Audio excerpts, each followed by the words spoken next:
ഇന്ന് വൈകുന്നേരം നമുക്ക് ഗോതമ്പ് പൊടി കൊണ്ടൊരു പഴംപൊരി ഉണ്ടാക്കിയാലോ? അതിനായിട്ട് നല്ല പഴുത്ത നാടൻ ഏത്തപ്പഴം അരിയുക.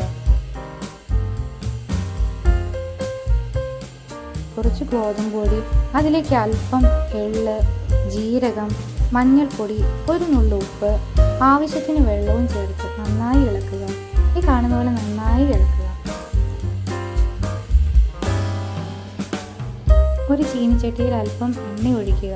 അത് കഴിഞ്ഞ് നമ്മൾ അരിഞ്ഞു വെച്ചിരിക്കുന്ന ഓരോ പഴവും എടുത്ത് നന്നായി ആ ഗോതമ്പ് മിക്സിൽ മുക്കി ഓരോന്നായി മുക്കിപ്പൊരിക്കുക.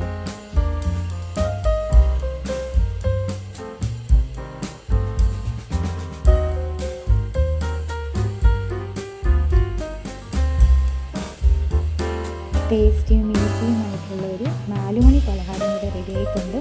ഗോതമ്പ് പൊടി കൊണ്ടുള്ള പഴംപൊരി.